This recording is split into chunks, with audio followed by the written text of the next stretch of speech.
Baik pemirsa, terima kasih masih bersama kami dalam program Sumut Terkini Eva Arena TV.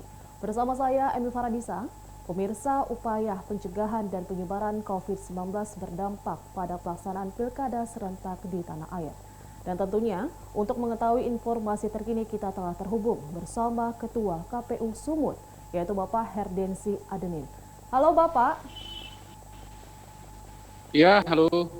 Selamat pagi. Selamat pagi Pak. Pak, dari hasil Selamat pagi. rapat KPU RI, info apa yang diterima KPU Sumut terkait Ya, pelaksanaan Pilkada 2020, Pak? baik.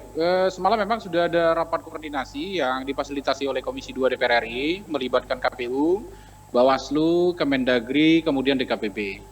Di sana kemudian disepakati untuk dilakukan penundaan pelaksanaan pemilihan kepala daerah dan wakil kepala daerah. Memang sebenarnya KPU kemarin itu sudah melakukan penundaan terhadap 4 tahapan berdasarkan surat keputusan KPU nomor 179. Pertama itu penundaan pelantikan PPS, selanjutnya itu penundaan pelaksanaan verifikasi faktual terhadap berkas dukungan minimal calon pasangan perseorangan, kemudian penundaan rekrutmen PPDB, petugas pemutahiran data. Yang keempat itu adalah penundaan pemutahiran data. Itu kan sebelumnya memang KPU sudah mengeluarkan penundaan terhadap 4 tahapan itu. Tapi kemudian karena memang sekarang ini daerah-daerah terdampak COVID-19 makin besar, makanya kemudian Komisi 2 menginisiasi untuk dilakukan rapat koordinasi dan disepakati bahwa pilkada ini dia akan ditunda pelaksanaannya.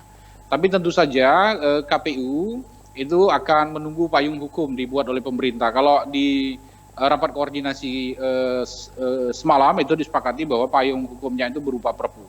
Nah, kita di KPU Provinsi Sumatera Utara ada 23 kabupaten kota yang akan melaksanakan pilkada. Untuk keputusan KPU nomor 179 tadi sudah kita minta kepada teman-teman kabupaten kota untuk menunda 4 tahapan seperti tadi yang sudah saya sebutkan. Tapi untuk penundaan pelaksanaan kita masih menunggu keputusan lanjutan dari KPU Republik Indonesia. Oke Pak, apa pandangan pemerintah dan pegiat pemilu terhadap penyebaran COVID-19 ini Pak? Kalau pandangan pemerintah saya kira sudah jelas. Kemarin di rapat koordinasi itu juga dihadiri oleh Kemendagri. Nah, pada rapat semalam itu memang diputuskan bersama untuk dilakukan penundaan pelaksanaan pilkada. Nah, itu kan sikap yang sudah dibuat oleh Kemendagri, tapi kami sekali lagi KPU Provinsi ini masih menunggu keputusan lanjutan yang dibuat oleh KPU Republik Indonesia. Lantas bagaimana Pak anggaran pilkada yang tertunda Bapak? Kalau anggaran pilkada yang tertunda memang kan di 23 kabupaten kota kemarin di bulan Oktober sampai November sudah disepakati, sudah ditandatangani NPHD-nya dan sudah dicairkan pada tahap pertama. Nah, mungkin karena akan ada keputusan terkait dengan penundaan, berarti tidak ada lagi pencairan untuk tahap kedua dan tahap ketiga terkait dengan anggaran. Nah, kemana kemudian anggaran ini mau dialokasikan, saya kira itu bergantung dari keputusan yang dibuat oleh pemerintah. Oke, baik Pak, jika pilkada ditunda, apakah KPU mengalami kerugian atau seperti apa Pak? Pasti saja KPU tidak mengalami kerugian ya, tapi memang ini adalah agenda nasional yang sudah ditetapkan oleh undang-undang yang dilaksanakan per 5 tahunan, dan ini pilkada kan sudah disepakati menjadi pilkada serentak. Yang ini adalah tahap keempat. Oleh karena itu saya kira karena memang sekarang ini sedang ada pandemi COVID-19, saya kira keselamatan masyarakat itu menjadi poin penting gitu untuk kita pikirkan bersama. Oleh karena itu saya kira kalau kami sebagaimana sikap yang dibuat oleh KPU RI, tidak ada keberatan dengan penundaan pelaksanaan pemilihan kepala daerah dan wakil kepala daerah. Baik Pak, terkait pencegahan dan juga penyebaran COVID-19, apakah KPU memiliki kendala Pak dalam menghadapi hal tersebut? Sejauh ini enggak, karena memang KPU seperti tadi saya sebutkan sudah membuat surat keputusan 179, Kemudian ada juga surat edaran KPU nomor 8 2020 dan surat edaran KPU nomor 10 2020 terkait penanganan dampak COVID-19.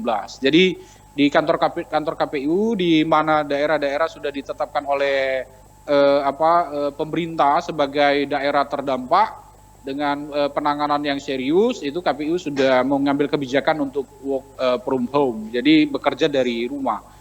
Untuk daerah-daerah yang belum begitu terdampak, kita membuat sistem piket di kantor yang ada di satker-satker KPU.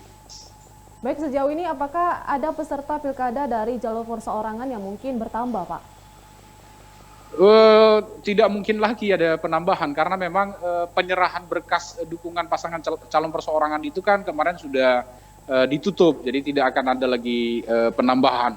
Gitu. Sekarang ini kan mestinya kita sedang melakukan verifikasi faktual, tapi karena sudah ada keputusan yang dibuat oleh KPU RI, kita menunda verifikasi faktualnya, jadi penambahannya tidak ada lagi. Baik Pak, apakah ada himbauan kepada jajaran KPU di Sumatera Utara, Pak? Ya, saya kira kami sudah juga membuat surat kepada seluruh teman-teman KPU di 33 kabupaten kota untuk kemudian melaksanakan keputusan yang sudah dibuat oleh KPU RI dan juga menaati keputusan yang sudah dibuat oleh pemerintah daerah masing-masing. Bahwa kita harus bersatu untuk melawan COVID-19 ini. Dan ketaatan kita kepada protokol yang sudah dibuat oleh pemerintah, saya kira itu merupakan salah satu cara kita melawan COVID-19. Oke, baik, terima kasih informasi dan waktunya Bapak. Selamat kembali beraktivitas, Bapak.